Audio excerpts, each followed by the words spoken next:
Dans l'imaginaire européen, le scalp est le symbole de la barbarie des Amérindiens. Mais saviez-vous que les Blancs avaient leur part de responsabilité dans l'évolution de cette pratique ?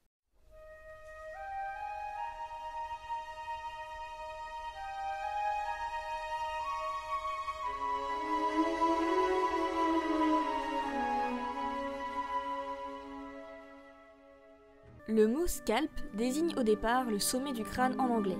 De nos jours, le terme fait surtout référence à une coutume restée longtemps vivace aux Amériques. Il s'agit de retirer la peau du crâne en effectuant une incision faisant tout le tour du sommet de la tête avant d'arracher la peau à la main. Cette pratique, inconnue sur le vieux continent, est mentionnée dès le XVIe siècle par les colons européens. Le premier de ces témoignages n'est autre que celui de Jacques Cartier, qui raconte comment les peaux des têtes d'hommes étaient étendues à l'entrée des villages et des habitations du Québec, en guise de trophée de guerre. Par la suite, de nombreux témoignages de Français et d'Anglais viendront confirmer le sort que réservait bon nombre de guerriers amérindiens à leurs ennemis. Ils décrivent comment les guerriers traitaient leurs ennemis vaincus en écorchant leur crâne à l'aide d'un couteau avant de poser un pied sur l'épaule de la victime pour mieux lui arracher le cuir chevelu. Ce faisant, le guerrier émettait des cris pendant l'opération ainsi qu'au moment de la remise du scalp au chef de sa tribu. Si la coutume semble remonter bien avant la conquête, elle ne semble pas forcément circonscrite à la seule partie nord du continent. De plus, elle s'inscrit dans un contexte tant militaire que rituel. En effet, il semble que cette coutume ne soit pratiquée que quand les guerriers victorieux ne pouvaient forcer leurs victimes à les suivre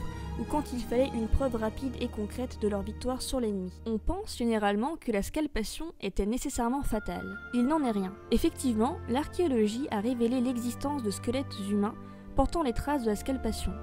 En fait, après son déchirement, la peau du crâne se reforme et donne naissance à une excroissance. On connaît quelques survivants de l'épreuve du scalp, à l'instar de Robert McGee, scalpé durant l'enfance par le chef Sioux Little Turtle. Il semble donc que le véritable but de cette pratique n'était pas tant la mort de la victime que sa damnation éternelle. C'est en tout cas l'hypothèse émise par un certain nombre d'anthropologues qui pensent que pour beaucoup de sociétés amérindiennes, l'âme d'un homme se trouvait dans son cuir chevelu. Le lui retirer l'empêchait donc d'accéder à la vie éternelle à moins qu'il ne soit vengé. D'abord surpris et choqués par cette coutume totalement étrangère, les colons européens eurent au fait de se l'approprier, et ce, dès le XVIIe siècle. Dès cette époque, en effet, les différents gouvernements locaux, formés par les colons, encouragèrent les Blancs à scalper eux-mêmes les Amérindiens en échange de juteuses récompenses. Très tôt aussi, les Européens offrirent des récompenses aux Amérindiens qui leur apportaient les scalps d'autres ennemis européens, comme ce fut le cas lorsque les Français du Canada réclamèrent à leurs alliés amérindiens les scalps de leurs ennemis européens, au cours de la première guerre intercoloniale de 1688. De nombreux témoignages d'Amérindiens, comme celui de la militante Omaha Suzette Laflèche au XIXe siècle, expliquent comment les Blancs payaient les Amérindiens qui leur apportaient les scalps de leurs ennemis, blancs ou non, y compris des femmes et des enfants.